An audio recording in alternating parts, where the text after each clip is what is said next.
आदरणीय बंधुओं, माताओं व मेरी प्यारी बहनों, राधे राधे। आपका हमारे YouTube चैनल पर बहुत बहुत स्वागत है।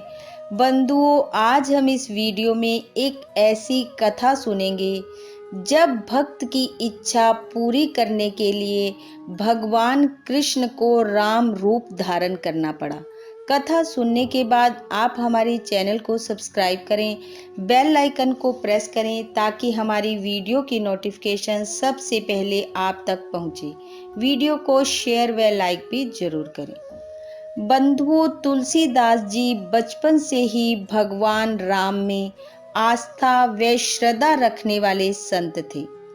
जन्म लेने के बाद बालक रोता है, लेकिन तुलसीदास जी ने जन्म के बाद जिस शब्द का उच्चारण किया था वह था श्री राम। इसलिए इनके घर वालों ने बचपन में इनका नाम रखा राम बोला। जब इनका जन्म हुआ तो जन्म के कुछ समय बाद ही इनकी माता श्री हुलसी देवी जी का देहांत हो गया। पिता भी 5 वर्ष की आयु में तुलसीदास जी को चुनिया नाम की एक दासी को सौंपकर संसार से विरक्त हो गए। कुछ समय बाद चुनिया भी चल बसी। इन्होंने अपना बचपन बड़े कष्टों में बिताया। बस राम की धुन इनके मन में लगी रहती थी। राम बोला नाम का ये बालक बड़ी प्रखर बुद्धि का मालिक था। नरहरि बाबा नाम के एक संत के संपर्क में आने पर उन्होंने तुलसीदास जी की बुद्धिमता को समझा, अपने साथ अयोध्या लाए और इन्हें राम मंत्र की दीक्षा दी। इनकी बुद्धि इतनी तीव्र थी कि ये जो भी बात एक बार सुन लेते उन्हें कंठस्थ हो जाती थी। अयोध्या में रहकर तुलसीदास जी ने अपना विद्या अध्ययन शुरू किया। समय बीता। 29 वर्ष की आयु में तुलसीदास जी का विवाह रत्नावली नाम की एक कन्या से हुआ। दोनों की जोड़ी अति सुंदर थी।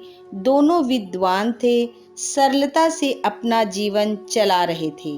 भगवान राम के प्रति अटूट प्यार और विश्वास, दूसरी तरफ पत्नी का प्रेम, ये ही तुलसीदास जी के जीवन का आधार बन गया था।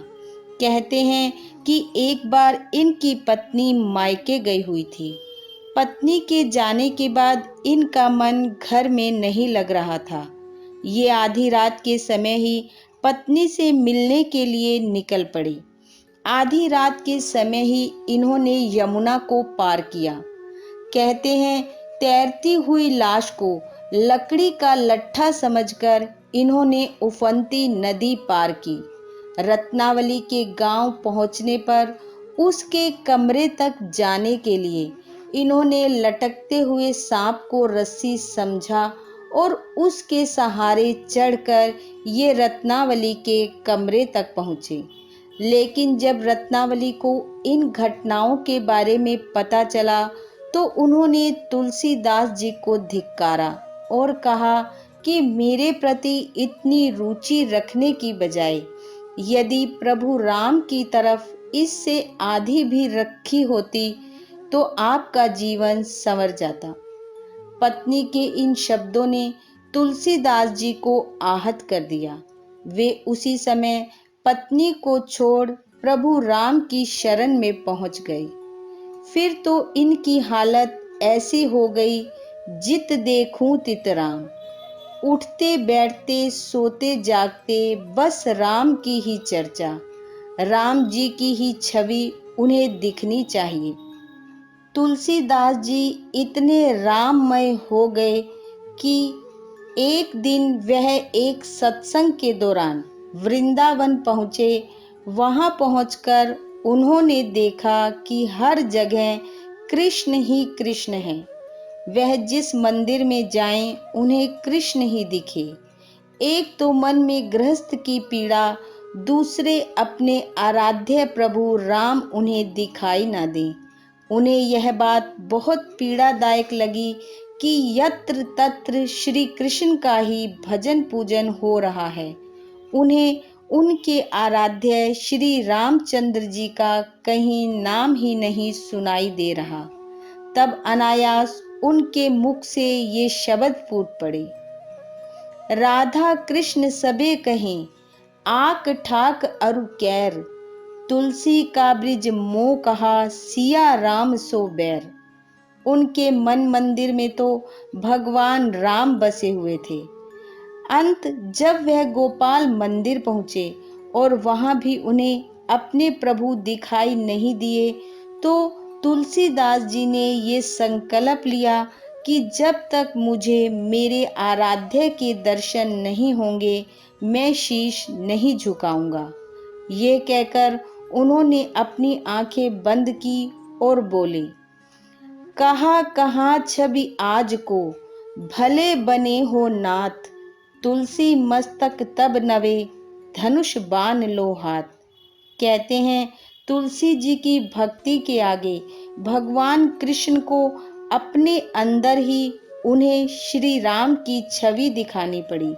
तुलसीदास जी ने जैसे ही अपने नेत्र खोले, सामने भगवान कृष्ण की प्रतिमा में उन्हें श्री राम धनुष बाण धारण किए दिखाई पड़े।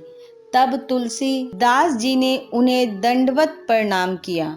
बंधुओं, परमात्मा के अनेकों रूप हैं, लेकिन भक्त को वह उसी रूप में दिखाई देते हैं जिस रूप में वह उनको देखना चाहता है। बोलो सियापति रामचंद्र जी की जय। जिस प्रकार भगवान राम ने तुलसीदास जी पर अपनी कृपा बरसाई, वैसी हम सब पर बरसाएं।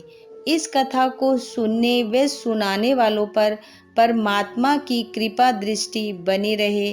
वह हमेशा प्रभु अपने भक्तों की इच्छा पूरी करती रहें।